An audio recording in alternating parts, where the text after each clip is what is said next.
Welcome back to BFR, another episode of my retrospectives that I've been doing during this COVID thing, when me and Bernie can't get together to do the phenomenal episodes that we were doing thus far. Today what we're going to do is something that I haven't seen many people doing on YouTube actually, is a retrospective of Meat Loaf. Hold your jokes. I know corn is tasty, mashed potatoes. I love to eat too, as you could very well see. I love to eat too. But this is about the performer, Meat Loaf, okay? And we can't talk about Meat Loaf without also talking about Jim Steinman, who is the writer extraordinaire behind Meat Loaf. Meat Loaf does not play instruments, really. He is one of the most killer singers of all time. Whether you like his theatrical art rock stylings or not, Meat Loaf absolutely deserves to be known as an amazing singer. And Steinman's right behind him. He's writing all the lyrics, he's writing the songs, the teenage angst, the misery, the sad love stories. It's all there. You've all heard it before. But Meat Loaf has a long career, and a lot went right, and a lot went tragically wrong. So tonight we're going to discuss all of Meat Loaf's history, from his first album in 1977 up until his most recent album, which is maybe 3-4 years old now. We're going to discuss them all. We're going to go in depth a little bit on some of these songs, because one thing you're to notice about Jim Steinman is that he is a master recycler. If he writes a really cool riff or writes something really cool on piano that he wants you to know about, you're going to hear 20 artists take over this riff at some point. And it's on purpose. But whatever, you know what I'm saying. So we're going to get right to this. We're going to start from the beginning, and we're going to do that right now. Before we get started, you're going to notice something. I never have my phone or my computer open looking up details and stuff like that. It bores the shit out of me. I just try and remember what I actually know. If there are a couple inconsistencies here and there, blame it on my brain. The information's out there. If you really want to see it, you go look it up. But even before Meat Loaf and Steinman really got together, Meat Loaf was in the Broadway version of Hair, one of the versions of Hair. He was kind of doing his thing already. I mean, the dude had a killer voice. He was already singing. He was already out there doing things.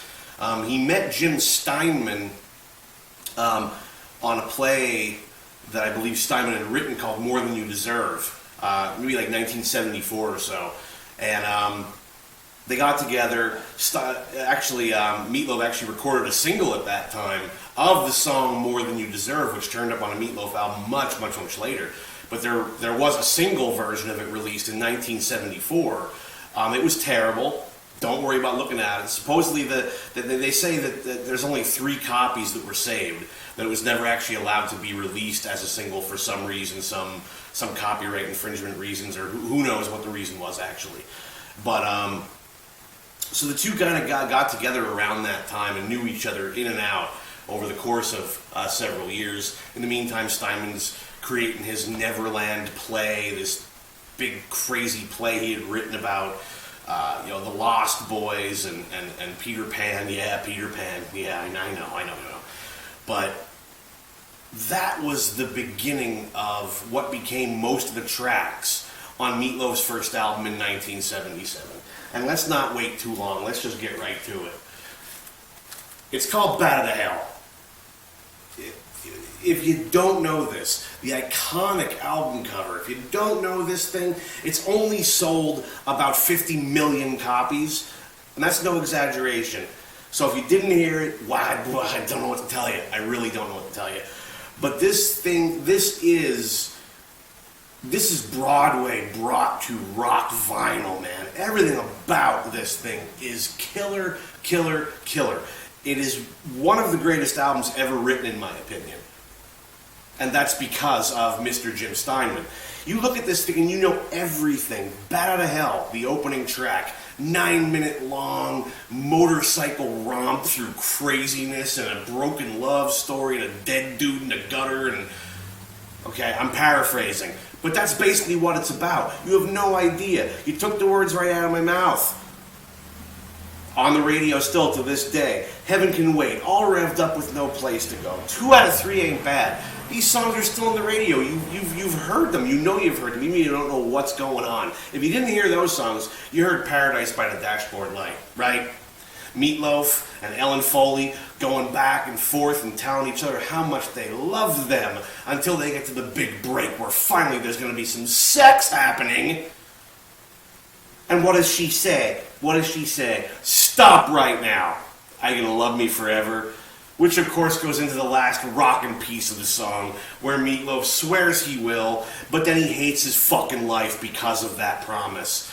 But the entire thing bookends on, for crying out loud, a beautiful piece of rock and art rock and progressive majesty. It's just insanity. It's insanity all over the place. It is Jim Steinman doing what Jim Steinman does. He knows how to write this stuff, kids. He knows how to write it. And it's a perfect album. There's nothing that can be said about Bat Out of Hell that hasn't already been said. It's one of the most important albums in rock ever. And along with Meat Loaf and Jim Steinman also, Todd Rundgren was on this album playing some guitar. You had Roy Bittan and Max Weinberg on this album from the E Street Band. And you had Edgar Winter playing saxophone, oddly enough, every now and then, along with, of course, Phil Rizzuto doing the play-by-play call in Paradise by the Dashboard Light. It's all put together perfectly. It's produced extremely well. It's a killer album. I cannot say enough. But shit went down, okay? And I wasn't going to put this in originally, but I am now. Bad for Good by Jim Steinman. All right? I believe 1981, 80 or 81. It's one of those. Yeah, 81. Okay. So, after the tour, the Excessive Crazy tour that Meat Loaf did for the first Bat Out of Hell album, he blew his voice out to hell and back. That's what he did there. His voice was shit. He couldn't sing. It was blamed on a psychological reason for him not being able to sing, but it could have also been the fact that he was like 450 fucking pounds and was touring the world for 3 years straight and screaming those high C's to eventually where he couldn't say a goddamn thing. Literally nothing. He opened his mouth, nothing came out. So, in the meantime, Jim Steinman wrote the entire follow-up album. It was all ready to go, but Meat Loaf couldn't sing on it, which was super unfortunate, because this could have been an immense follow-up to Bat Out of Hell. Bad for Good is on here. Lost Boys and Golden Girls, Stark Raving Love, Surf's Up, Left in the Dark. I skipped a few because some of them are fucking garbage. But the one thing, as I said before, you'll notice about Steinman is that he is a recycle artist. And I'll go into that just briefly. Even if this has to be a 2-part episode, I'm going to go into this really briefly. Bad for Good, as it appears in this album, is a slightly longer version of the version that Meat Loaf finally did, I believe, on Bat Out of Hell 3 in the 2000s. He finally did that. Lost Boys and Golden Girls became a Meat Loaf track on Bat Out of Hell 2. Love and Death and an American Guitar turned into, I believe, Wasted Years on Bat Out of Hell 2. Stark Raving Love, although the rest of it never really popped up anywhere else, the introductory music to Stark Raving Love is actually incorporated into Holding Out for a Hero by Bonnie Tyler, which showed up in the Footloose soundtrack several years after this was written. Out of the Frying Pan, Bat Out of Hell 2. Surf's Up became like several different songs over the years. Dance in My Pants. You heard that right. Dance in My Pants luckily never showed up anywhere else, because it's one of Steinman's missteps, big time. It's a terrible track. I'm sorry. I know people are gonna fucking say no, it's amazing. It's not. It's so out of place. It's meant to be kind of a sequel song to Paradise by the Dashboard Light, but none of it. It's not there. There's something there's something missing from the song, from this version of it. You have Left in the Dark, which showed up on, what the fuck did it show up on? A later Meat Loaf album. I don't know. You see, you need a blueprint, you need a map to follow where most of these songs actually went. Rock and Roll Dreams Come Through wound up on Bat Out of Hell too. Whew! Was that enough? Was that enough for you? But it's an awesome album. It's an awesome album. It's often overlooked, even though it's the same people here that were on the Bat Out of Hell album. Roy Bittan and Max Weinberg are still here, filling out. Like, I mean, it's basically the same band on here that was on Bat Out of Hell. It should have been a massive hit. It was not a massive hit. So Meat Loaf's voice still sucks, right?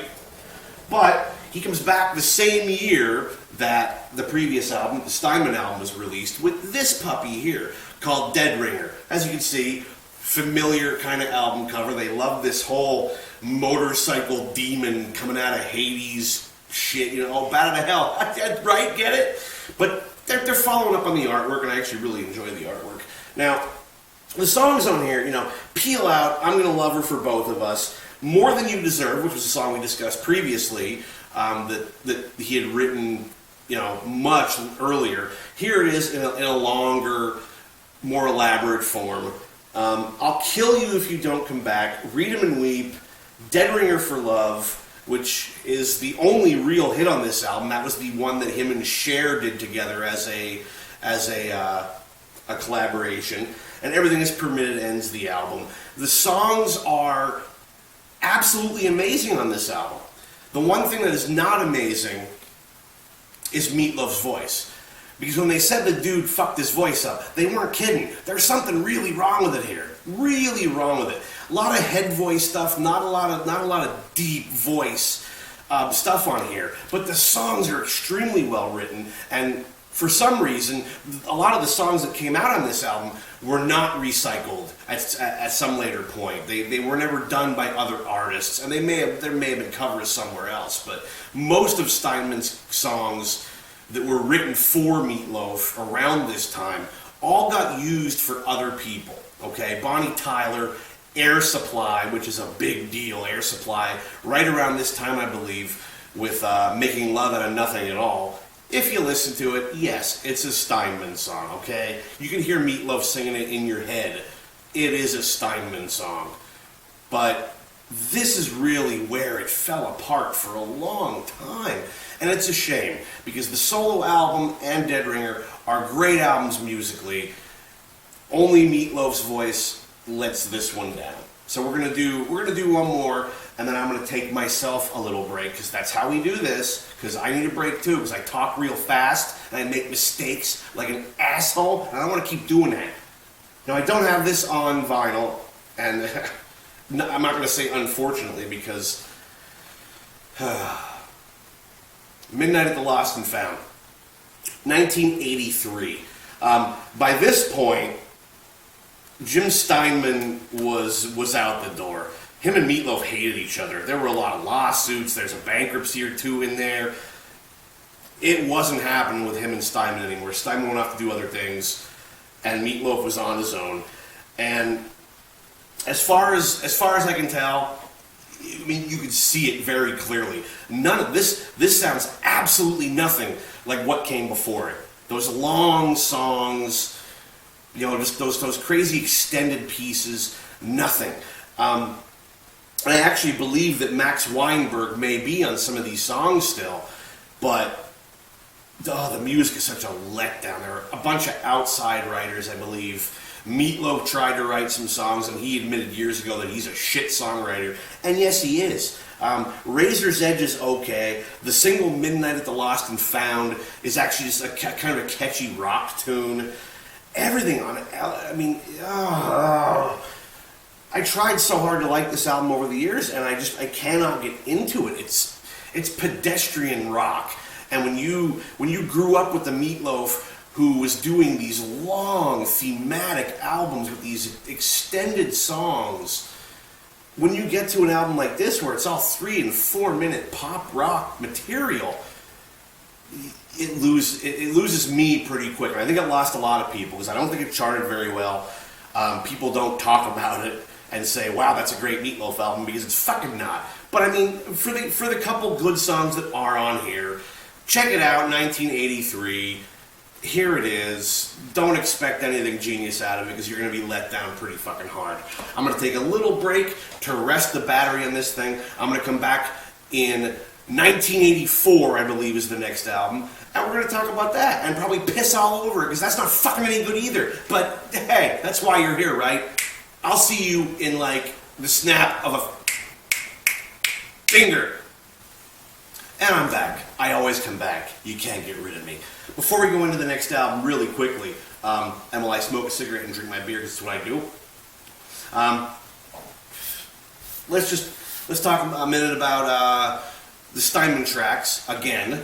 Steinman's still out there writing and doing his thing, man. He's not quitting, right? Even though Meat Loaf might be a little fucked up in his head and fucked up in his vocal cord things, Steinman is still out there writing.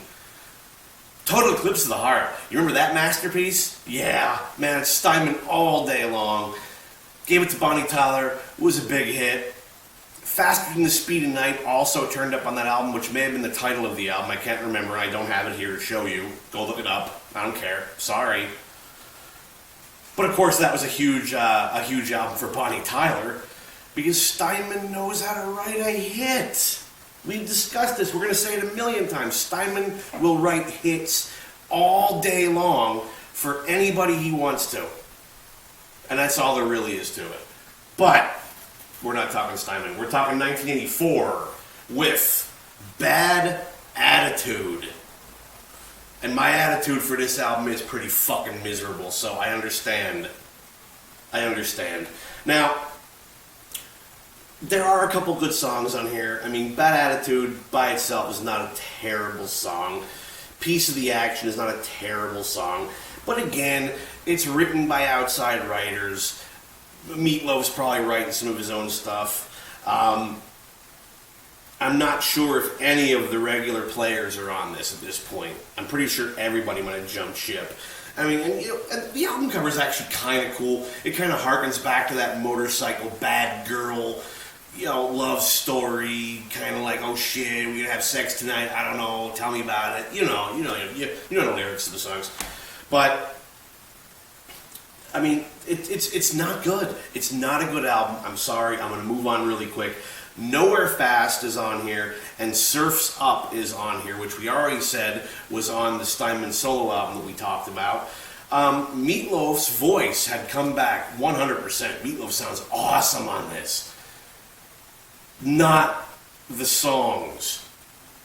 Even the Steinman songs are let down on this album. It just doesn't sound right. It's not Meat Loaf without him and Steinman working close together. There's some magic that is lost when those two aren't in a room together. So even the two tracks that I guess Steinman just threw him a bone and said, here, I'm really sorry that your last album sucked ass. Here's a couple songs, maybe they'll be hits. No, they weren't. Nobody paid attention. I know Roger Daltrey from The Who is even on one of these songs. Nobody fucking cared. Nobody cared. It's not Meat Loaf. It's not The Who. It's nothing. It's pedestrian mid-'80s rock that is instantly forgettable. Then we have, at a special price, Blind Before I Stop. I believe it came out in 1986. Wow. I don't know. I don't really know what to say about this album, simply because it's been killed. It's been killed by the rock press, and I mean, it's and it might not have necessarily been Meat Loaf's fault, because I think there's stories about the producer going in afterwards and giving it like some like real slick production that Meat Loaf didn't want. But I mean, Execution Day, Rock and Roll Mercenaries are great tunes. They're good tunes. They suffer from the production. They suffer from the sound clips and the bad keys and the bad shit of the day. It does suffer, but there are some good songs on here. I mean, Masculine's not bad. Rock and Roll Hero is not bad. But it failed, and everybody figured Meat Loaf is done. Meat Loaf is gone. Him and Steinman are not ever going to fucking work together again. It's pretty much over. But we'll get to that in a minute, because it wasn't over. And in the meantime, Steinman, and again, this is not a Meat Loaf album. It is called Pandoras Box, and the album is called Original Sin. Released in 1989. This is another one of those moments where Steinman said, hey, look at him, look at him. Look at how proud of himself he is right there. Look at Jim Steinman with all these chicks, right? But the chicks happen to be like Ellen Foley and one or two other background singers that sang with Meat Loaf on the previous albums. He basically formed a supergroup of Meat Loaf's side women. Sounds kind of creepy, but at the same time, this album is fantastic. The songs are great. It might be some of the final original material that Steinman has ever written. I don't know. It's so hard to keep up with his stuff. But I mean, you have Original Sin on here, which became a song on Meat Loaf's Welcome to the Neighborhood album later on. Safe Sex, I don't think showed up anywhere else. It's a good track. Good Girls Go to Heaven, Bad Girls Go Everywhere, I believe, was a Bat Out of Hell 2 song. It's it's all coming back to me. It's all coming back to me is on this album. And it went nowhere. Nobody paid any attention to it, unfortunately. And I believe it was given to like Celine Dion at some point. I don't remember. And it was a massive hit for Celine Dion, but not for Jim Steinman, the guy who wrote the fucking thing. I don't know how this album failed. I just don't know how it failed. It Just Won't Quit, Bat Out of Hell 2 song. The Future Ain't What It Used to Be. I think he just did that on his latest album. I don't remember. But again, master recycler. Steinman just wrote a million songs apparently in 1974 and 5, and then just handed them out to anybody who wanted to do them. And usually gave him hits unless his name was on them, apparently. I don't understand it. But then the big thing happened. The biggest thing happened. Oh, I wish I had these on vinyl. It sucks so much I don't have them on vinyl. But in 1993, the long-awaited follow-up, Bat Out of Hell 2, Back Into Hell. And yeah, you know what? I mean, a lot of these songs were done on his solo stuff and whatnot before, because Rock and Roll Dreams Come Through, It Just Won't Quit, Out of the Frying Pan, Objects in the Rearview Mirror, Wasted Youth. I think all of those songs, Good Girls Go to Heaven, Lost Boys and Golden Girls, I think all of those have been done at some point before in Steinman projects. But you do have I Would Do Anything for Love, but I Won't Do That. And that is a 12-minute beast. It's a fucking beast. People don't fucking understand that Meat Loaf rocked, man. This stuff rocked. It was not like just throwaway music, man. It's long, epic length tracks. And with Meat Loaf and Steinman together working hand in hand, they pulled it off. And they made this a massive hit in 1993. It was the return. It wasn't going to last long, unfortunately. And it didn't last long. But God, this album is amazing. It's not quite as good as the first Bat Out of Hell, but damn is it close. I mean, it's really close. Life is a Lemon and I Want My Money Back. Like, just Steinman working out some issues, dude. Steinman just working out some shit. It's, I know, I'm sitting there just like staring at it, but it's a great album. And of course, the album cover still has, there's the bat, the bike, shit's going down. That's what Steinman's about, and that's what Meat Loaf was about. And this album was huge, and there is not a bad song on it. And for Meat Loaf to come back this big in 1993, except Meat Loaf wasn't that big. Meat Loaf was kind of slimmed down, and in great voice. His voice sounded amazing. Not so much live, definitely in the studio. Bat Out of Hell 2 is absolutely worth checking out. Even if you were a fan of the first one and never wanted to go into Bat 2 because you were afraid they were going to fuck it up, I swear to you they did not.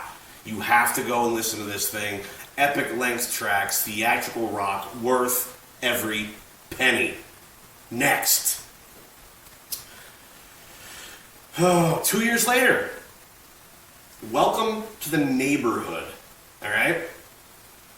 Cool cover. Cool. I like the pulp comic cover. Real cool. And the whole thing is like kind of all about that pulp album, that look. Every song has its own like pulp comic cover and whatnot like that. But Where the Rubber Meets the Road is kind of forgettable.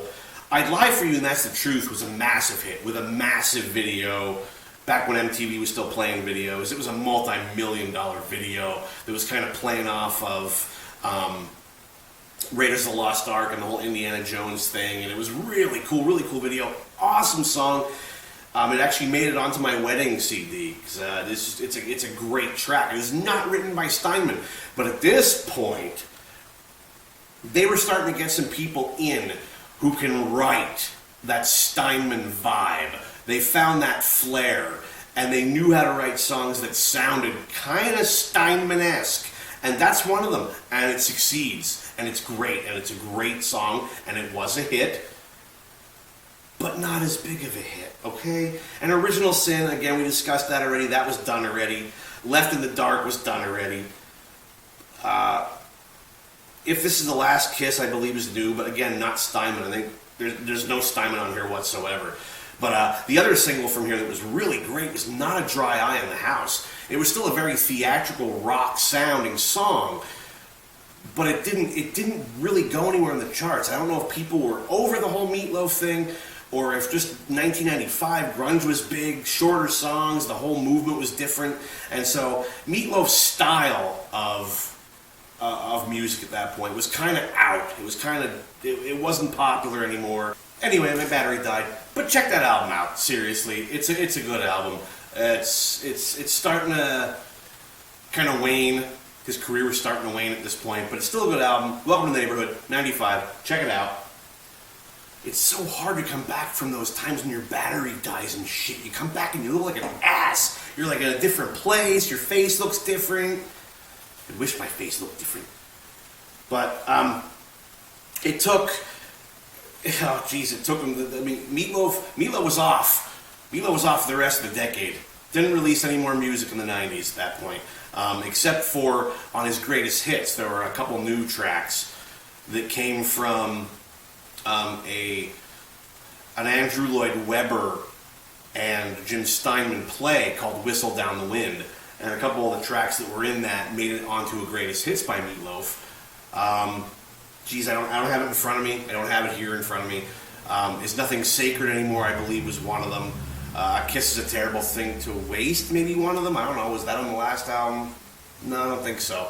But there are a couple great tunes, a couple great songs in there, and it was Meat Loaf and Steinman again, even though it was just kind of given to Meat Loaf as an aside, like, here, have this. So Meat Loaf took off the rest of the fucking decade, because what's he going to do? I think he understood at that point, like, stop releasing albums when nobody's paying all that much attention to them, you know. But hey, I mean, I don't know. He came out with this little puppy here in 2003. Couldn't have said it better. Yeah, kind of still going with that pulpy cover. But I mean, the title track, Couldn't Have Said It Better, is actually an excellent track. And did I say that is a good track? I mean, Man of Steel. There are good songs on here, and I don't remember, and please correct me if I am wrong, because I probably am wrong, but Patti Rousseau, the female vocalist that came in on Bat Out of Hell 2, I believe stuck with him through a bunch of this, and I think she's on here doing a lot of the collaborative work between, you know, her and Meat Loaf, you know, the sing-songy back and forth chick, dude, and, you know, I love you, I don't love you, whatever the fuck, you know what I'm talking about. But, and this album was sitting around for a while. It was actually meant to be called Testify at one point, until they changed the name. But again, outside writers who know how to kind of hit on that Steinman vibe. There's not much to say about it. The Forever Young cover on here, I think it's a Bob Dylan cover. It's crap. Fucking forget it. It's crap. The entire first half is actually good. It's listed as Chapter 1, so I guess it's supposed to be a story. But there are some good songs on in Chapter 1. It's a good album overall. It's a good album, and he sounds great. His voice is great on it. Oh shit. Do you recognize what's going on here? Do you recognize what's going on here? Oh yeah, look at it. There's a motorcycle in the corner and a guy fighting demons and shit. Oh, that's because this is Bat Out of Hell 3. And when did Bat Out of Hell 3 come out? Let me look. 2006. Bat Out of Hell 3. Another installment in the Bat Out of Hell thing. Look at there's Meat Loaf. Look at Meat Loaf. Look at him looking all proud of himself because he's actually doing something that people are going to buy again. And I don't know if people actually did, to be honest with you. I don't remember if it charted well. I think it charted okay. This album is fucking awesome. I really don't care how many... I've heard so many people just crap on this album. It is not a bad album. I think Nikki Sixx is writing tracks on here, which is bizarre as hell. But it works. It works. The Monster is Loose, Blind as a Bat, amazing songs. They cover Bad for Good from Steinman's first solo album. It's all coming back to me from the Pandoras Box album, which is not as good as that version, but still decent, because Marion Raven's on there, and she's kind of not really all that bad looking. Like the video, you see her, you're like, okay, she's good looking, she can sing, this might be okay. Meat Loaf's voice is not great on it. It's kind of a little bit of a letdown. In the Land of the Pig, the Butcher is King is a fantastic, fantastic song. But again, it dates back to the early Play days, the 70s, like the mid-70s. The songs aren't new songs. If God Could Talk, If It Ain't Broke, Break It. What About Love on this one has Patty Rousseau back. And the future ain't what it's used to be, as we said before, was already done. It's I don't know if there's actually any original Steinman music that he wrote specifically for this album. But it's a solid album. It's a heavy album. It's a melodic album. It fits great as far as like the thematic elements and whatnot that are going on in the Bat Out of Hell story itself. It's great. It's mandatory as far as I'm concerned. Except maybe it's not.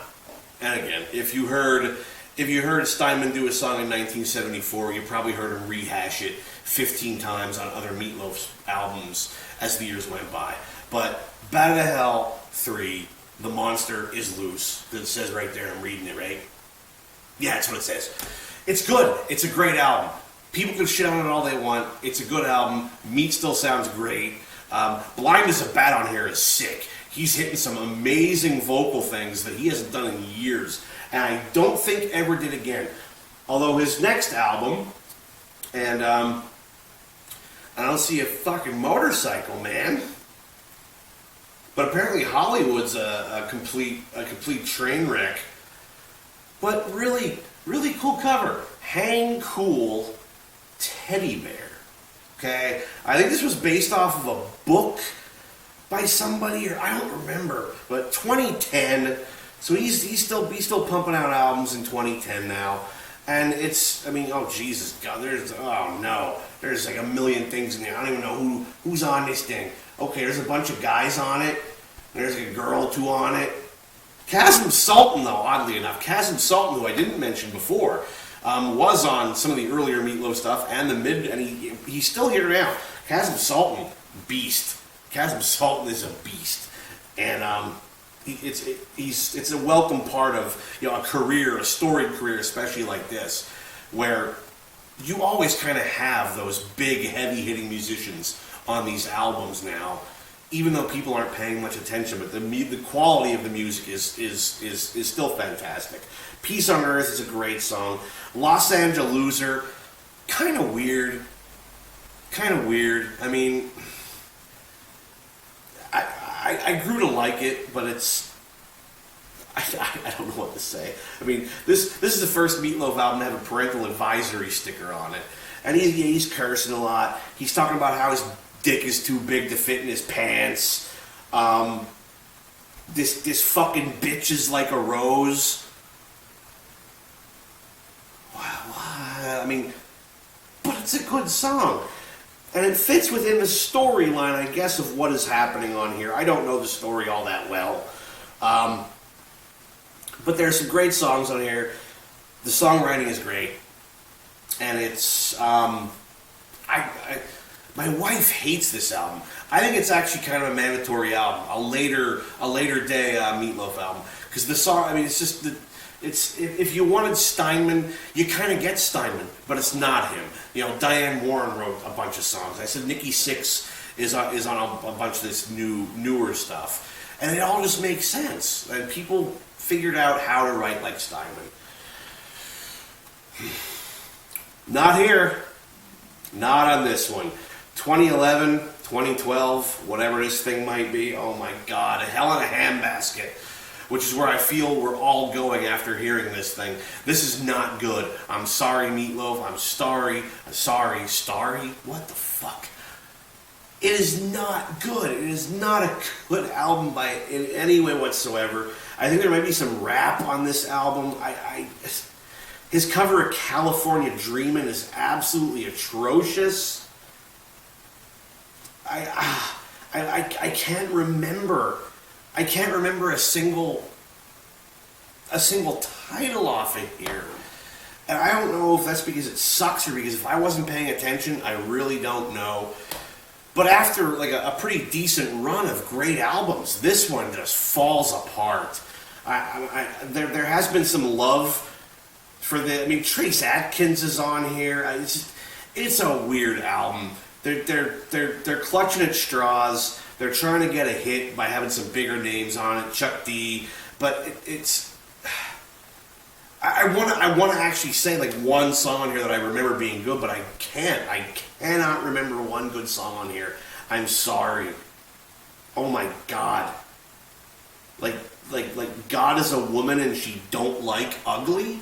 Is that a song that somebody wrote and put on here? Forget that one. Please forget it. The final album that Meat Loaf has done so far, and the last one I have on vinyl, is Braver Than We Are. This came out in 2016. Double album, as you can see here. Cool cover. There's the bike. There's the bike and the Four Horsemen of the Apocalypse or some shit going on, and it's good stuff. I think this is supposed to be Meat Loaf and Jim Steinman here, actually. As you can see, all songs by Jim Steinman, because he likes to put that on his album cover. He likes you to know that he wrote everything. But the problem with this, Who Needs the Young, going all the way in 6 parts, because it's a 12-minute song. But Ellen Foley and Carla DeVito are both on it, who were like part of the original Meat Loaf backing thing, like the same women. Speaking in Tongues, Loving You's a Dirty Job, that's where that one shows up. I mean, it's